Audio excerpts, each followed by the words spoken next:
சிவாய நம. ஆன்மீக அன்பர்கள் அனைவருக்கும் அன்பு வணக்கம். இன்று நாம் பார்க்க இருப்பது சோழ நாட்டு காவிரி தென்கரை திருத்தலமான திருநன்னிப்பள்ளி என்ற தலத்தை பற்றிய வரலாற்றை பார்க்க இருக்கிறோம். தற்போது மக்கள் அதை புஞ்சை என்று வழங்குகின்றனர். இத்தலமானது மயிலாடுதுறை திருக்கடவூர் சாலை மார்க்கத்தில் உள்ள திருச்செம்பொன் பள்ளியிலிருந்து 4 கிலோமீட்டர் தூரத்தில் இத்தலம் உள்ளது. இத்தல இறைவர் நல் துணையப்பர், இரவியார் மலையான் மடந்தை பர்வத புத்திரி. தீர்த்தமானது சொர்ண தீர்த்தமாகும். இத்தல இறைவனை சம்பந்தர் ஒரு திருப்பதிகமும், அப்பர் ஒரு திருப்பதிகம், சுந்தரர் ஒரு திருப்பதிகம் ஆக 3 திருப்பதிகங்கள் அருளியிருக்கிறார்கள். இனி இத்தல சிறப்பை நாம் பார்க்கலாம். திருஞான சம்பந்தரின் திருத்தாயார் பகவதி அம்மையார் திரு அவதார தலம் திருநன்னிப்பள்ளி.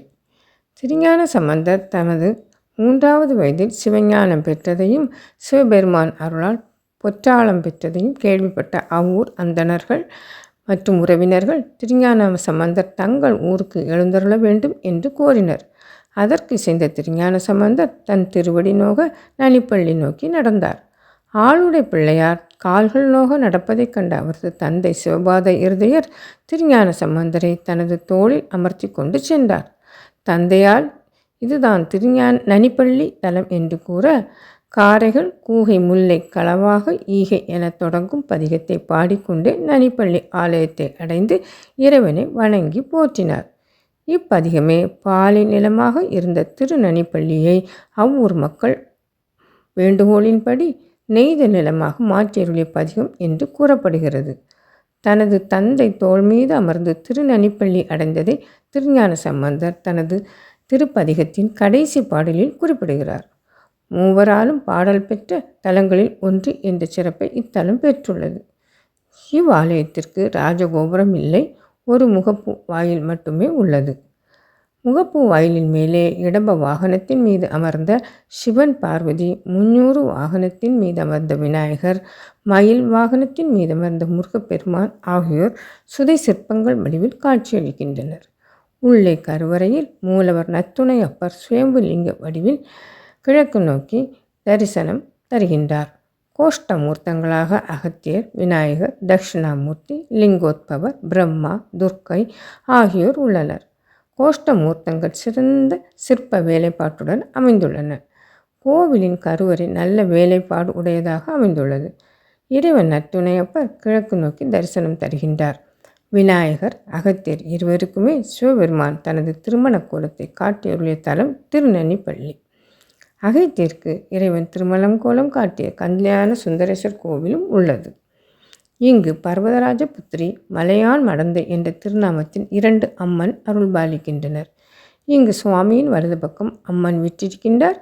இது தவிர தனி சன்னதியில் மூலஸ்தானத்திலேயே அம்மனுடன் கல்யாண சுந்தரேஸ்வரர் அருள் புரிகின்றார்.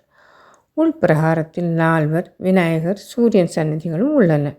மகா மண்டபத்தில் நடராஜ சபை உள்ளது. அத்துடன் நனிப்பள்ளி கோடிவட்டம் என்ற மண்டபம் மிகவும் அருமையாக கோவில் உள்ளே அமைக்கப்பட்டுள்ளது. இங்கு ஆண்டுதோறும் சித்திரை மாதத்தில் 7ஆம் நாள் முதல் 13ஆம் நாள் வரை சூரியனின் கதிர்கள் சிவலிங்கத்தின் மீது படுவது சிறப்பாகும். திருமணத்தில் தடை உள்ளவர்கள் இங்குள்ள கல்யாண சுந்தரரை வணங்கினால் விரைவில் திருமணம் நடைபெறும் என்பதும், நற்றுணையப்பரை வணங்கினால் செல்வ செழிப்பு, குழந்தைகளின் படிப்பு சிறக்கும் என்பதும் இங்குள்ள நம்பிக்கையாகும். கோவிலின் சுற்றுப்புற சுவற்றினில் கோவிலை கட்டிய பராந்தக சோழனின் சிலை பதிக்கப்பட்டுள்ளது. மேலும் சண்டிகேஸ்வரர் தனது மனைவியுடன் காட்சியளிக்கிறார். பொதுவாக மகிஷனை வென்ற கோலத்தில் காட்சி தருகின்ற துர்க்கை இங்கே நிசும்பர்களை வசம் செய்த கோலத்தில் காணப்படுகின்றாள். இத்தல இறைவன் பாலை நிலையத்தை வயலுமாக ஆக்கி அருளியதால் இங்கு இறைவனை வழிபட்டு விவசாயம் செய்பவர்கள் தங்கள் நிலத்தில் நல்ல விளைச்சலை பெற்று மகிழ்வார்கள் என்பதும் ஐதீகமாகும். மூலவர் நத்துணையப்பர் என்று அழைக்கப்படுவதற்கு காரணம், மனதில் உள்ள பயம் நீங்கி நல்ல வழிக்கு துணையாக நிற்பவர் என்பதால் இவ்வாறு அழைக்கப்படுகிறார். இக்கோவிலானது சுமார் 1000 ஆண்டுகள் பழமையான திருக்கோவிலாகும். ராஜராஜ சோழனின் மூதாதையரான 1ஆம் பராந்தக சோழன் கட்டிய கோவில்களில் திருநனிப்பள்ளி நற்றுணையப்பர் கோவிலும் ஒன்றாகும். இது 10ஆம் நூற்றாண்டைச் சேர்ந்த கோவிலாகும். கருவறையின் உள்ளே யானை சென்று வழிபாடு நடத்திய திருத்தலமும் ஆகும். யானை சென்று வழிபடும் அளவு கருவறையை உருவாக்குவது சோழனின் பார்ப்போற்றும் கட்டட சிறப்பு அம்சமாகும். இத்தலம் காவிரி தென்கரை தலங்கள் வரிசையில் 43வது தலமாக விளங்குகிறது. திருநன்னிப்பள்ளி. இங்கு அகத்தியரின் கமண்டலத்திலிருந்து தீர்த்தத்தை விநாயகர் தட்டிவிட்டதால் அவருக்கு தோஷம் ஏற்படுகிறது. இந்த தோஷம் நீங்க விநாயகர் இங்குள்ள குளத்தில் நீராடி வழிபாடு செய்துள்ளார். இதனால் இத்தலம் பொன்செய், அதுவே காலப்போக்கில் மருவி புஞ்சை ஆனது. மேலும் மற்றொரு சிறப்பு என்னவென்றால், திருஞான சம்பந்தர் தனது பதிகத்தில் முத்திரை சாற்றும் பதிகங்களாக 4 பதிகங்களே உள்ளன. அதில் ஒரு பதிகம் திருநன்னிப்பள்ளி பதிகமாகும். 2ஆம் திருமுறையில் 84வது பதிகமும், மற்றொரு பதிகம் 2ஆம் திருமுறையில் 85வது பதிகமான கோளறு பதிகம், 3வது பதிகம் 3வது திருமுறையில் 78வது பதிகமாக திருவேதிக்குடி பதிகமும், 4வது பதிகம் திருக்கழுமலம், அதாவது 3ஆம் திருமுறையில் 118வது பதிகத்திலும் மடல்வெளி என்ற பதிகத்திலும் ஆணை நமதே என்று முத்திரையை அவர் சாட்டியிருக்கிறார். இதுவே இத்தலத்திற்கு மிக சிறப்பு வாய்ந்த ஒரு சான்றாகும். இத்தனை சிறப்புமிக்க தேவார பதிகத்தை நாமும் பாடி இத்தல இறைவனை நமக்கு நல்ல துணையாக வழிகாட்டும்படி அருள் வேண்டி வணங்கி அருள் வேண்டுவோமாக. மற்றொரு சிறப்புமிக்க தேவார தலத்தை நாம் மீண்டும் தரிசனம் செய்யலாம். திருச்சிற்றம்பலம். காரைகள் கூகை முல்லை களவாகை ஈகை படத்தொடரி கள்ளி கவினி.